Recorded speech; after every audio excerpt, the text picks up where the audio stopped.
안녕하세요. MTN 이슈체크 나은수 기자입니다. 이 계속 올라가는 SK 하이닉스 주가에 아주 재밌는 현상이 증권가에서 벌어지고 있다고 합니다. 이 증권가들이 이 목표 주가를 너도 나도 할 것 없이 올리고 있는데요. 애널리스트들이 이 목표 주가를 올리고 내리는 것 이 자체는 이상한 건 아니지만 20곳 넘는 곳, 사실상 주요 모든 증권사들이 이 동시에 목표 주가를 대폭 올리고 있다는 거 그 자체만으로도 매우 이례적인 현상입니다. 또 하나 특이한 점은 이 중에선 이 자신들이 과거 SK 하이닉스의 기업 가치를 산출할 때 이 사용했던 평가 방식을 버리고 새로운 평가 방식을 도입하고 있다는 점인데요. 일반적으로 이 목표 주가를 산출할 때 한 가지 평가 방식을 쭉 끌고 가는 경향이 있는데, 이렇게 평가 방식까지 변경하는 증권사들이 이렇게 생겨나고 있다는 건 매우 많은 의미를 담고 있습니다. 이 취재 과정에서 접한 일부 애널리스트들도 이 평가 방식을 바꾸는 걸 고민을 하고 있다라는 이야기를 하기도 했고요. 그래서 오늘 이슈체크에서는 이 SK 하이닉스의 목표 주가에 대한 이야기를 전반적으로 다뤄보도록 할 텐데요. 그동안 이 증권가에서 주로 어떤 방식으로 하이닉스를 평가하고 이 목표 주가를 산출했는지, 이번에 이 바뀐 방식은 어떤 방식이고 이제 또 그 의미가 무엇인지 하나씩 짚어보도록 하겠습니다. 지난 한 주, 그러니까 지난달 26일부터 30일까지 SK 하이닉스의 주가 관련 리포트를 쓴 곳은 23곳이었습니다. 이 23곳 모두 일제히 목표 주가를 올렸고요. 사실상 이 모든 증권사들이 목표 주가를 올린 이례적인 상황이 연출됐는데, 일단 표를 통해 빠르게 살펴보겠습니다. 지난 한 주 리포트를 쓴 23곳의 증권사 중에 SK 하이닉스 실적 발표 이후, 그러니까 29일 이후 리포트를 낸 곳은 20곳 정도 됐습니다. 우선 가격대를 보면 이 신한투자증권 130만원, 미래에셋 137만원 등 이제 모두 일제히 목표 주가를 올렸고요. 목표 주가대가 한 100만원에서 130만원대가 일반적인데, 이 가장 보수적으로 목표 주가를 올린 곳은 이 DS 증권으로 97만원이었습니다. 그리고 이제 가장 높게 목표 주가를 올린 곳은 실적 발표 하루 전 리포트를 발표한 SK 증권인데, 이 100만원에서 150만원으로 목표 주가를 높였고요. 그러니까 현재 이 주요 증권사들의 목표 주가 가격대를 보면 97만원에서 이 150만원대로 이 굉장히 이 바운더리가 넓긴 합니다. 현재 주가가 한 80만원 중후반대로 오가고 있으니 앞으로 주가가 이제 10만원, 많게는 60만원 정도까지 이 주가 상승할 거다라고 증권가들은 이제 보고 있는 셈이죠. 다들 일제히 목표 주가를 올리고 있으니 이쯤 되면 이 증권가들은 도대체 어떤 근거로 이 목표 주가를 높이는지 이제 무척 궁금해집니다. 이 시장이 좋고 회사의 실적이 더 좋아질 것을 근거로 이 목표 주가를 증권가들이 마냥 그냥 근거 없이 올리진 않습니다. 나름의 평가 방법, 그리고 그 로직, 근거들을 바탕으로 이 목표 주가를 선정을 하는데요. 산출 방식에는 굉장히 다양한 방법이 있습니다. 이익을 기반으로 한 PER이라는 방식도 있고요. 이 회사의 순자산 가치를 기준으로 하는 PBR, 그리고 모회사와 자회사의 기업 가치를 합산한 SOTP, 이 등등 굉장히 방식이 다양합니다. SK 하이닉스의 경우 대부분 PBR이라는 방식을 사용해 왔습니다. SK 하이닉스의 주가가 이렇게까지 뛰기 전 리포트를 보면 사실상 모든 증권사가 PBR이라는 방식으로 이제 목표 주가를 산출해 왔는데요. 현재도 주요 증권사 25곳 중 22곳이 PBR 방식을 쓰고 있고요. PBR은 순자산 비율로 회사가 보유한 자산에서 부채를 뺀 순자산을 기준으로 목표 주가를 산출하는 방식입니다. 이 순자산의 적정 배수를 곱해서 이 기업 가치를 산출하는 방식인데, 예를 들어 회사의 순자산이 100억 원이고 이 배수를 이제 10배를 적용한다라고 하면 회사의 시가총액은 1000억 원이 되는 거고요. 회사의 주식수가 여기서 100만 주다 라고 하면 1000억 원에서 이 100만 주를 나눈 10만 원이 목표 주가가 되는 방식입니다. PBR 방식으로 목표 주가가 높아지려면 배수를 높이 적용하거나 혹은 회사의 순자산 가치가 늘어나야 되겠죠. 지금처럼 SK 하이닉스의 주가가 크게 오르기 전, 그러니까 작년 상반기까지 증권가들이 하이닉스에 줬던 PBR 배수는 한 2배에서 2.5배 정도였습니다. 그런데 최근 나온 증권가들의 이제 리포트들을 보면 이 배수 적용을 보통 3.5배를 적용하고 있었고, PBR 방식 기준으로 목표 주가를 가장 높게 설정한 이 메리츠 증권의 경우 이 배수를 4.5배를 적용하고 있었습니다. 메리츠 증권의 최근 리포트를 직접 보면 26년 그 BPS, 그러니까 26년 예상 BPS를 32만 1625원으로 추정을 하고 있었습니다. 여기서 이 BPS라는 건 회사의 순자산을 주식수로 나눈 것입니다. 회사의 순자산이 1억 원인데 이 주식수가 1만 주다라고 하면 이 BPS는 이 만 원이 되는 셈이죠. 이 BPS에서 배수를 곱해주면 목표 주가가 나오는데요. 이 하이닉스의 경우 32만원 BPS에 이 배수 4.5배를 곱해서 이 목표 주가 145만원이 산출되는 것을 볼 수 있습니다. 메리츠 증권도 작년 상반기엔 이 PBR 배수를 2.1배 정도를 줬습니다. 이렇게 PBR 배수를 기존 2배 수준에서 4.5배를 줬다는 건 회사의 현재 자산 가치보다 앞으로 미래 가치를 더 높게 평가한다는 뜻이기도 하고요. 또 회사의 실적이 개선되면 순자산이 증가하는데요. SK 하이닉스의 경우 이 올해 매분기 시장 예상보다 훨씬 더 많은 순이익을 내기 시작했고, 이 순이익의 증가가 순자산의 증가로 이어지게 되면서 이 순자산 증가 그리고 배수 상향 두 값이 모두 올라가면서 목표 주가가 빠르게 증가했다라고 이해하시면 됩니다. 다른 증권사들, 그러니까 PBR로 적용한 다른 증권사들 역시 이런 방식으로 이 목표 주가를 산출하고 있었고요. 앞서 언급했듯 거의 모든 증권사들이 이 PBR 방식을 써왔습니다.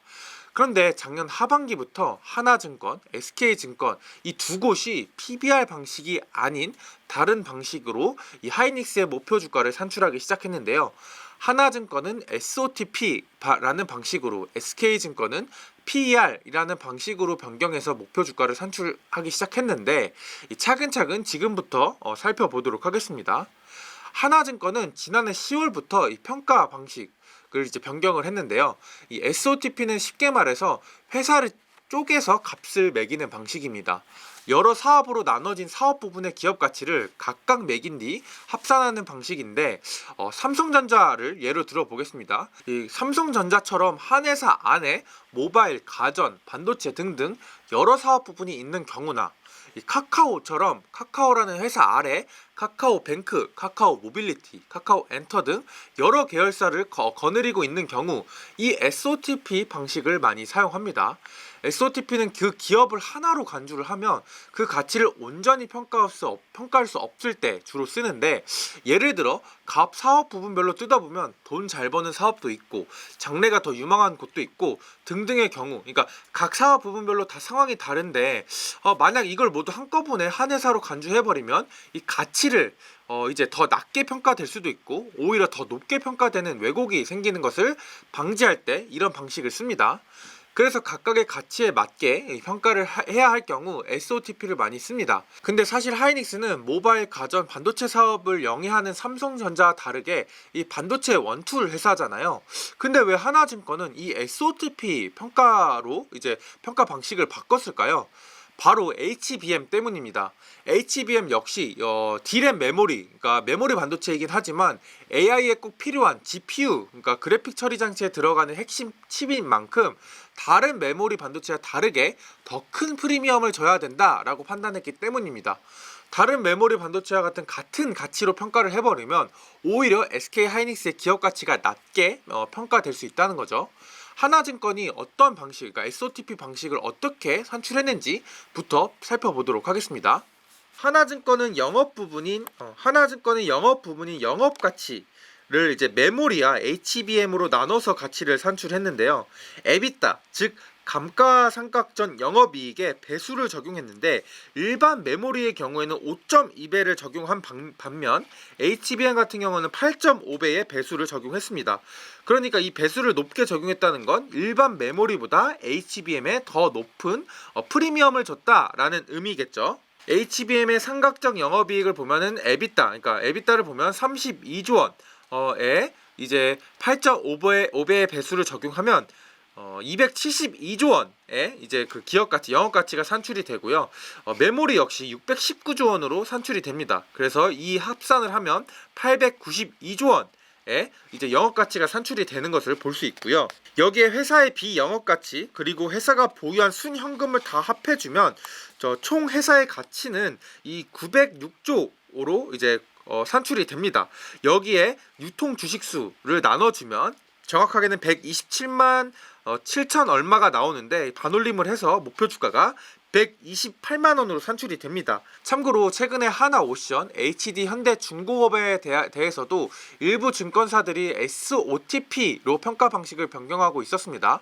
조선업 역시 과거에 주로 PBR 방식으로 기업 가치를 산정해왔는데요. 최근에 특수선, 그러니까 잠수함, 수상함 같은 방산이 주목을 받다 보니 방산의 가치를 더 높게 잡고자 SOTP 방식으로 이제 평가 방식을 이제 변경해서 목표 주가를 산출하고 있었습니다. SK증권은 PER이라는 방식을 통해서 하이닉스의 목표 주가를 산정하고 있었습니다. SK증권은 지난해 11월 목표 주가를 100만 원으로 높이면서 증권사 중에선 가장 빠르게 100만 원대로 목표 주가를 상향한 곳인데요. 이번에 실적 발표 직전에 목표 주가를 150만 원으로 또 높이면서 계속해서 목표 주가를 높게 공격적으로 높여 잡고 있었습니다. SK증권은 이 100만 원으로 목표 주가를 이제 올려 잡았을 때 이 평가 방식을 기존 PBR에서 PER로 변경했습니다. PER은 주가 수익 비율로 회사의 순이익에 이 배수를 적용해서 기업 가치를 산출하는 방식입니다. 회사의 순이익이 1,000억 원인데 동종업계의 PER 배수가 10배라면 이를 곱해서 시가총액이 1조 원이 되는 거죠. 앞서 PBR의 순자산이 기준이었다면 PER은 순이익이 기준이 되는 건데요. SK증권이 목표 주가를 100만 원으로 세웠던 25년 11월 3일 리포트를 보면 회사의 순이익을 주식수로 나눈 주당 순이익, 그러니까 EPS가 95,533원입니다. 여기에 PER 배수 11배를 적용을 했는데 이 11배의 기준이 되는 거는 마이크론, 그러니까 미국 반도체 기업 마이크론의 PER의 배수에 15%를 적용한 게 11배가 되는 거고요. 그래서 EPS에 이 11배 배수를 곱해주면 목표 주가가 100만 원이 나온다고 합니다. 정확하게는 99만 얼마 이렇게가 나오는데 반올림을 해서 목표 주가를 100만 원으로 산정을 한 거고요. 근데 지난달 28일 목표 주가를 150만 원으로 올린 리포트를 보면 EPS를 16만 원으로 추정을 했고 PER 배수를 9배로 낮췄습니다. 앞서 보신 것처럼 마이크론의 26년 이 PE 배수에 기존에는 15%를 할인을 적용했다면 이번에 변경된 리포트에서는 20%를 수정을 하면서 9배로 낮춰 잡았고요. 근데 목표 주가는 150만 원으로 이제 올랐습니다. 왜냐하면 EPS 자체가 9만 원에서 16만 원으로 큰 폭으로 오르면서 PE 배수를 낮게 적용했는데도 불구하고 목표 주가가 굉장히 큰 폭으로 올랐다라는 것을 볼 수 있습니다. 이렇게 EPS가 이렇게 9만 원 선에서 16만 원 선으로 대폭 상향 조정됐는데 이는 이 3개월 사이에 HBM 풍기 현상이 더 기해졌고 HBM 자체가 이에 따른 가격 자체가 높아졌을 뿐 아니라 이 영향으로 다른 D램, 그러니까 이제 메모리 반도체, 그러니까 D램, 낸드 플래시 같은 메모리 반도체까지 이 풍기 현상으로 모든 반도체 가격이 인상되면서 SK 하이닉스의 실적 자체가 상향 조정됐기 때문으로 풀이됩니다. 지금까지 하나증권과 SK증권의 이 바뀐 평가 방식을 좀 살펴봤는데요. 이 방식이 바뀌었다, 이 팩트 자체보다는 평가 방식을 왜 바꿨는지가 굉장히 중요하고 상당히 의미가 있습니다. 이를 위해선 그동안 왜 증권사들이 PBR이라는 방식으로 기업 가치를 산출해 왔는지 이 자체를 살펴봐야 합니다. 증권사들이 이 PBR 기준으로 이 평가하는 기업들의 특징은 실적 변동성이 매우 큰 기업들이라는 건데요. 앞서 살펴본 것처럼 PER은 순이익을 기준으로 목표 주가를 정하는 거다 보니 PR 방식의 전제는 회사가 꾸준히 순이익을 그러니까 흑자를 내야 된다는 겁니다. 만약 회사가 순손실을 내는 것이라면 PER 기준으로 측정 자체가 불가능하겠죠. 왜냐면은 순손실, 그러니까 EPS 자체가 마이너스로 나오다 보니 마이너스 주가가 산출이 되기 때문입니다. 그렇기 때문에 흑자와 적자를 반복해서 내는 사이클 산업의 특성을 가진 이 반도체 기업의 경우 PER 방식이 그동안 적절하진 않았습니다. SK하이닉스 같은 경우에도 지난해 47조 원의 영업이익을 냈지만 불과 2년 전까지만 하더라도 7조 원의 영업 손실을 내기도 했고요. 불황기에 행여 적자를 내지 않고 흑자를 소폭 냈다 하더라도 이 PER 방식은 적절하지 않습니다. 작년에는 호황기라 순이익이 100억 원, 올해는 불황기라 10억 원이고 이 PER 배수가 10배라고 이제 가정을 하면 작년 시가총액은 100억 원에서 10배를 곱한 1000억 원, 올해는 10억 원에서 10배를 곱한 100억 원으로 1년 만에 시가총액이 10배 차이가 오르락 내리락 하게 되는데 이 나름 일관되게 목표 주가를 유지해야 하는 증권가 입장에선 이 PER 방식으로 이제 사용하는 게 적절치 않을 수밖에 없겠죠. 그렇기 때문에 이제 PER 방식을 적용했다는 건 첫째, SK하이닉스 자체를 계속 이익이 나는 회사로 본다라는 거고요. 두 번째, 반도체 산업이 사이클 산업이라 할지라도 이익 면에서 큰 폭으로 변동하지 않을 정도로 이 안정적인 실적을 계속해낼 거다라고 이제 시장에선 본다는 의미입니다. 실제로 이번 PER 방식으로 본 SK증권의 리포트를 읽어보면 PER 방식으로 변경한 배경에 대해서 그간 PBR로 기업 가치를 산출했던 건 이 실적 변동성에 따른 선택이었을 뿐이다. 근데 앞으로 메모리 가격 상승이 장기적으로 진행될 것으로 보인다. 즉 계속해서 이익을 낼 거다. 이렇게 예상한 것으로 이제 추정을 할 수 있습니다. 현재 PBR 방식을 고수하는 증권가, 애널리스트들 중 일부는 조만간 평가 방식을 바꿀 것으로 예상됩니다. 이 메리츠 증권의 김선우 애널리스트는 최근 리포트에서 올해 이익이 예상대로 진행된다면 이 방식을 SOTF로 바꿀 거다라고 밝혔고요. 이번 취재 과정에서 접촉한 애널리스트들 대다수 역시 이 PBR이 아닌 다른 평가 방식을 적용할 거다. 이 다음 리포트에서 평가 방식을 변경하기 위해 이 관련 작업에 들어갔다라고 이야기한 애널리스트들이 굉장히 많았습니다. 이들 모두 이제는 더 이상 SK하이닉스가 PBR 방식으로 적용하면 그 온전한 하이닉스의 가치를 평가받을 수 없다는 데 공감을 하고 있었고요. 동시에 SK하이닉스의 기업에 대해서 이제 본질적인 재평가를 할 필요가 있다라고 이야기를 하고 있었습니다. 네, 오늘은 이 SK하이닉스의 이 목표 주가에 대한 이 내용들을 좀 살펴봤는데요. 단순히 이 목표 주가를 올리는 것 그 이상 의미를 넘어서 어떤 방식으로 지금 평가 방식이 변화하고 있고 왜 이렇게 방식을 변화하고 있는지까지 살펴봤습니다. 앞으로 정말 SK하이닉스가 지금 80만원대 후반의 주가에서 뭐 100만원, 150만원까지 주가가 오를 수 있을지 지켜보면 좋을 것 같습니다. 네, 오늘 제가 준비한 이시체크는 여기까지고요. 다음에는 더 유익하고 재밌는 컨텐츠로 찾아뵙도록 하겠습니다. 지금까지 시청해주신 구독자 여러분들 감사합니다.